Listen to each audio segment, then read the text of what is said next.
नर्मदा अवतरण के संबंध में दूसरी कथा इस प्रकार है।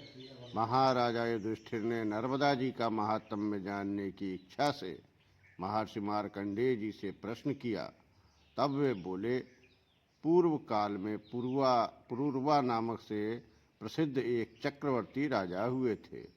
उन्होंने पाप मोहित मनुष्यों को पाप से मुक्त होकर स्वर्गादिलोक की प्राप्ति हो सके, ऐसी कल्पना से श्री महादेव जी का 1000 वर्ष तक की आराधना की और वरदान में शंकर जी ने रेवा को लोकहित के लिए भूमंडल पर उतारने की प्रार्थना की। चंद्रमौली शंकर जी ने जगदम्बा नर्मदा जी को आज्ञा दी कि हे नर्मदा, पृथ्वी पर उतरो और पुरवरा की तपस्या के फल से मृत्युलोक के हित का साधन करो। नर्मदा देवी शंकर जी की आज्ञा शिरोधार्य कर पर्यंक गिरी, जिसको कि आज की डेट में अमरकंटक के नाम से जानते हैं, उसके शिखर पर स्थित होकर जल रूप से बहने लगी। राजा पुरूरवा ने तिल और रेवा के जल से तर्पण किया।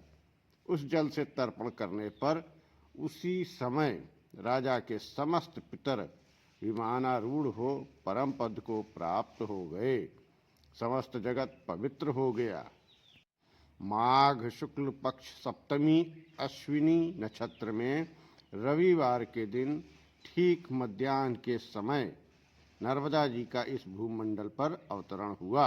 उस समय आकाश में दुंदुभियां बजने लगीं, देवतागण पुष्पविष्ट करने लगे, ऋषियों ने स्तवन एवं पूजन किया। तब से लोग बड़े उत्साह से प्रतिवर्ष नर्मदा जी के तट पर नर्मदा जयंती मनाते हैं। इस प्रकार की नर्मदा अवतरण की कथा राजश्री हिरण्यतेजा की तपस्या के फलस्वरूप भी पुराणों में प्राप्त होती है। स्कंद पुराण के रेवा खंड में विस्तार से नर्मदा महात्म्य प्राप्त होता है। नर्मदा जी की उत्पत्ति स्थान अमरकंटक पर्वत है। इसे ऋष्य एवं मेकल पर्वत भी कहते हैं, इसलिए नर्मदा जी मेकल सुता भी कहलाती हैं। उमा सहित भगवान शंकर इस पर्वत में नित्य निवास करते हैं। शिव तथा शक्ति का साक्षात करने की साधना यहीं शीघ्र फलीभूत होती है।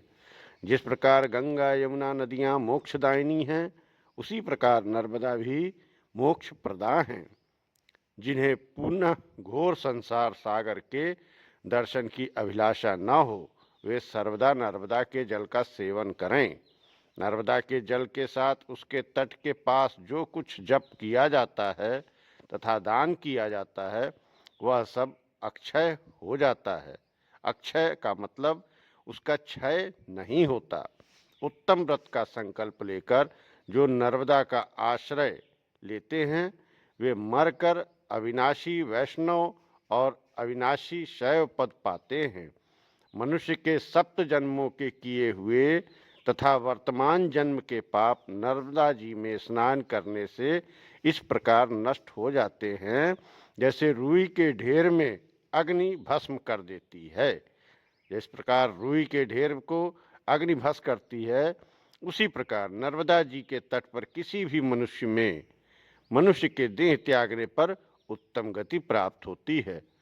सरस्वती के जल से 3 दिन में तथा यमुना के जल से 7 दिन में व्यक्ति पवित्र होता है और गंगा जल को मनुष्य को तत्काल पवित्र कर देता है, जबकि नर्मदा तो दर्शन मात्र से ही मनुष्य पवित्र हो जाता है।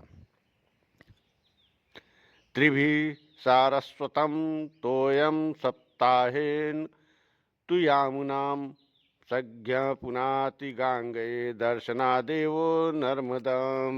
साक्षात महेश्वर देव नर्मदा नदी का नित्य सेवन करते हैं, इसलिए इस पवित्र नदी को ब्रह्म हत्या रूपी का पाप भी निवारण करने वाली जानना चाहिए। नर्मदां सेवते नित्यं स्वयं देवो महेश्वर, तेन पुण्या नदी गेया ब्रह्म हत्या पापहारिणी। देवता, असुर, गंधर्व और तपोधन ऋषि। तपोधन जो ऋषि तप के धन से भरे हुए हैं, ऐसे ऋषि ये नर्मदा के तट पर तपस्या करके परम सिद्धि को प्राप्त हो चुके हैं। साक्षात भगवान शंकर भी नर्मदा जी का नित्य सेवन करते हैं। इस नदी को परम पावन समझना चाहिए। यह ब्रह्म हत्या को भी दूर करने वाली है। देवताओं से वंदित, ऋषि गणों से पूजित तथा भगवान शंकर के श्री विग्रह से प्रकट हुई नर्मदा को बारंबार प्रणाम है। बारंबार हमारा साष्टांग दंडवत है, नमस्कार है। ओम नमः पुण्य जले देवी नमः सागर गामिनी नमस्ते पाप निर्दये नमो देवी वरानने नमो अस्तु ते ऋषिगण सिद्ध सेविते नमो अस्तु ते शंकर देहिनी सुतये नमोस्तु ते धर्म भूतांबर प्रदे नमो अस्तु ते सर्व पवित्र पावने। आदि गंगे, हे आदि गंगे तुम्हें नमस्कार है। पुण्य सलिले तुम्हें प्रणाम है। सागर की ओर गमनशीले तुम्हारा अभिनंदन है।